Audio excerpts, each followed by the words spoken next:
Hello again, YouTubers. Plain Old Geezer here with video number 18. Today is Saturday, November 14th. The smell of fresh fall air, the birds chirping, and the sound of leaf blowers everywhere. Yeah, it's fall. I decided to take you on a garden tour before the first frost puts everything into hibernation.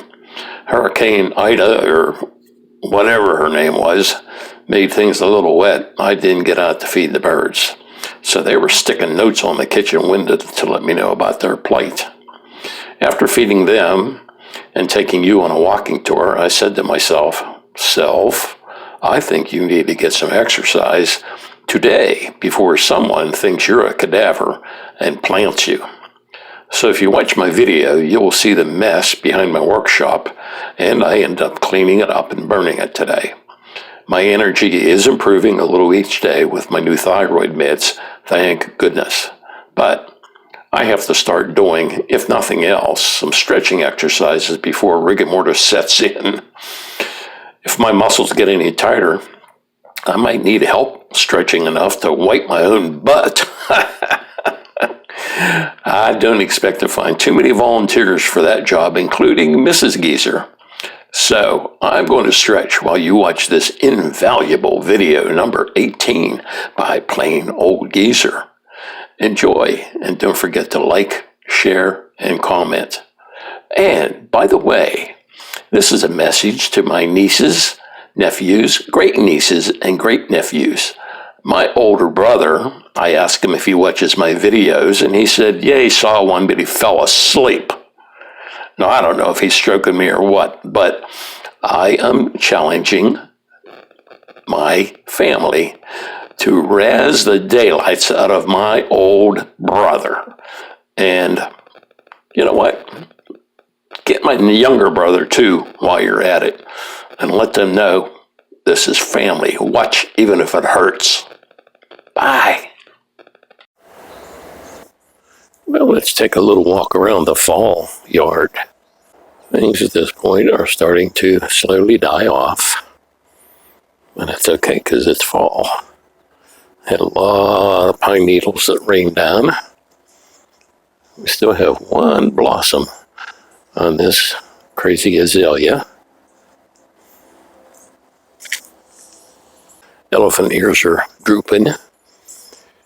I've got a cedar bluebird house that's my latest and greatest. I guess I built it almost a year ago. But we just had 4 bluebirds checking it out. I guess maybe they're looking for their next year's nesting box. The finch feeder, well, about the only thing comes to this are the goldfinches. And I think they're gone for the winter. And that looks like that could be thrown away. It's moldy. And the suet feeder here really attracts the woodpeckers and the nuthatches. This little feeder still gets its share. I have another suet feeder here that get the chickadees, the woodpeckers, wrens, bluebirds, anybody that can fit in there. And our coleus just won't give up. We haven't had a good frost yet, so they're going to hang in there until we do get a frost, and I just guess I'll leave them be. I think I need to clean up my bird baths. They're just filled with leaves and pine needles. And this is the famous bird feeder bird feeder, squirrel feeder, that really gets its share of usage. As you can see, we get a lot of chickadees coming in and out. We've got chickadees, titmice, bluebirds, mourning doves, blue jays, woodpeckers, nuthatches. I've seen a grosbeak and wood thrush and crows. They're usually here in the morning squawking like crazy, but mainly staying up in the trees. And that big elephant here, well, you can see it's slowly giving up the ghost too. We'll have to dig those out, dig the bulbs out once we have our frost and put them inside for the winter. And again, we just had a complete rain shower of pine needles, and I haven't even tried to dig them out of the creeping Jenny. Not about to. Almost got our little bunny rabbit buried in pine needles.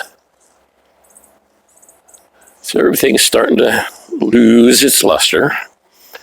Normal time of year. This azalea is still blooming, but it's lost most of its blossoms.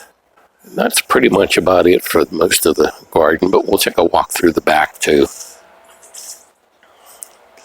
to see what's going on. Still some pine boughs left from when we had the storm, and sticks that I got to pick up. I got a birdhouse up here that I used to have on the porch of the workshop, and it got chickadees. I moved it here, never got a bird to my knowledge. So it's too dense or had too many birdhouses close together. And I've got some more ground ivy that I have to cut off, or it's going to eliminate my path. This pot's holding a hosta, and that'll have to be dumped for the winter. Well, it's a plastic pot, so it shouldn't hurt it. So I might just leave that one. See if we had anybody try to nest. They shouldn't be building nests now, but I actually just cleaned a nest out of there a couple weeks ago. Maybe we'll get a bird in there this year. Or I should say next year.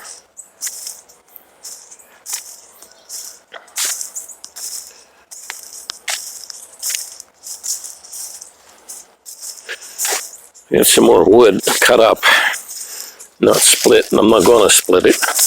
I put it out on my driveway and let people know on the local internet garage sale thing, and put it out front and say free wood, and somebody comes and gets it. This is a cherry tree that took itself down, and I have been slowly working on it. Well, I got the energy. There's another pile that I got cut up. And this is my one neighbor's backwoods. There's 10 acres he's got here. And that's some of the top of the tree that I've never cleaned up yet. This is my embarrassment. There's more wood here left over from years. But I guess everybody got a place that they hide their debris. Again, this is from the backside of my property.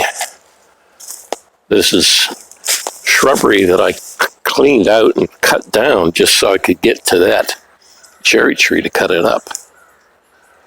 One of those things I've been meaning to do, and now it's done.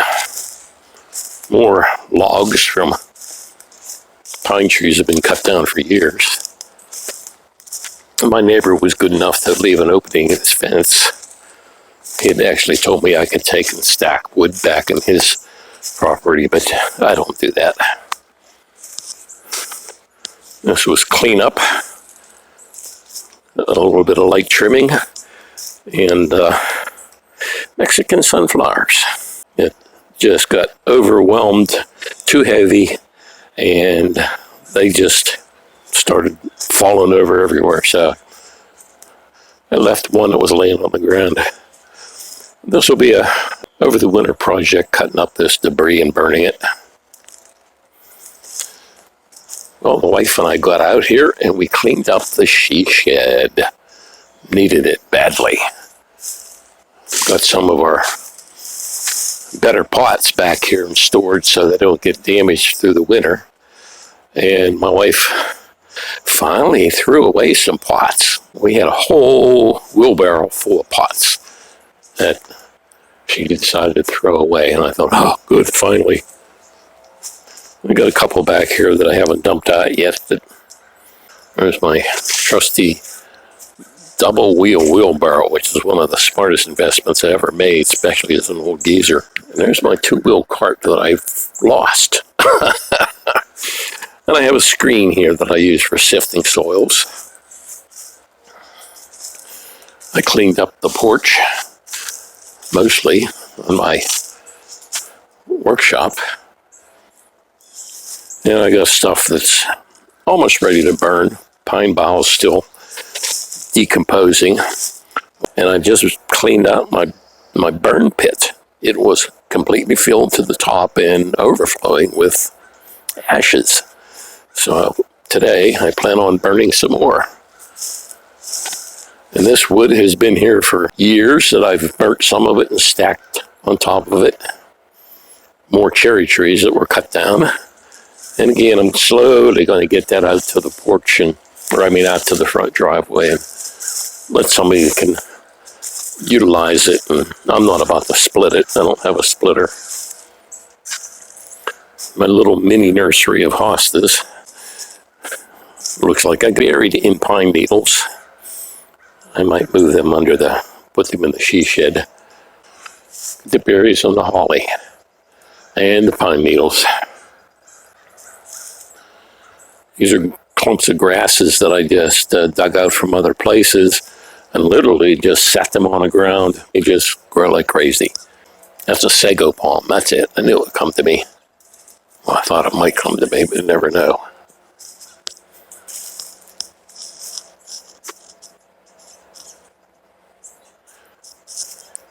Got lots of color this year on a couple plants. My wife and I don't remember it ever being quite that yellow.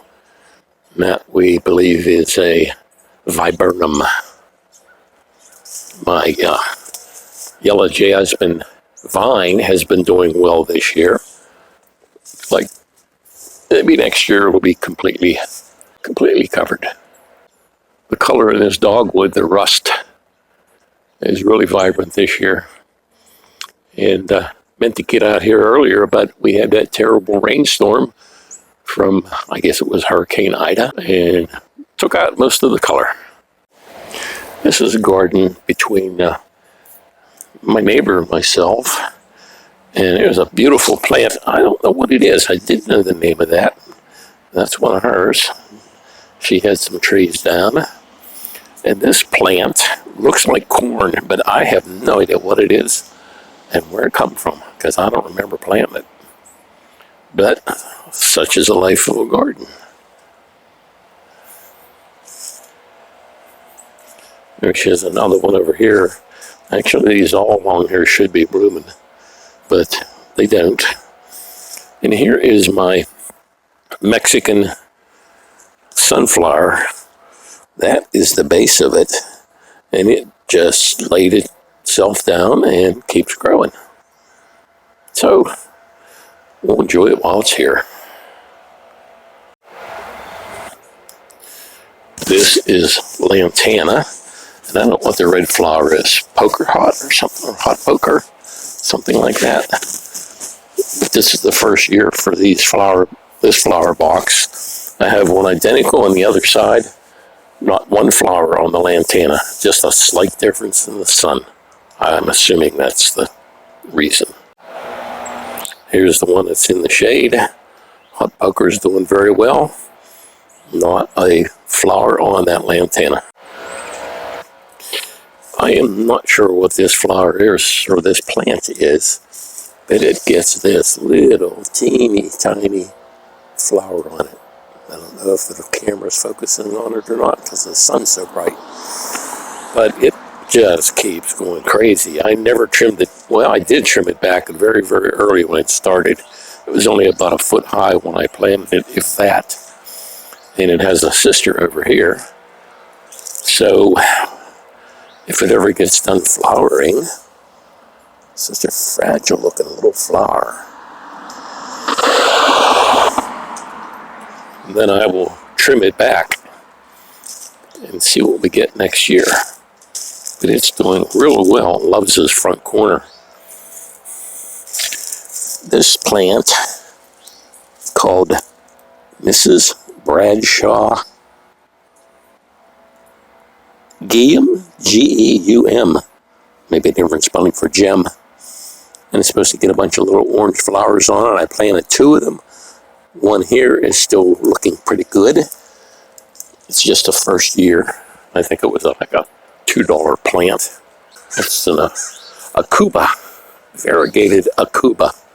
This is my first year for these hostas under this magnolia tree. I planted it. I'm not sure if I like it or not. If it would stay like this, but they get big.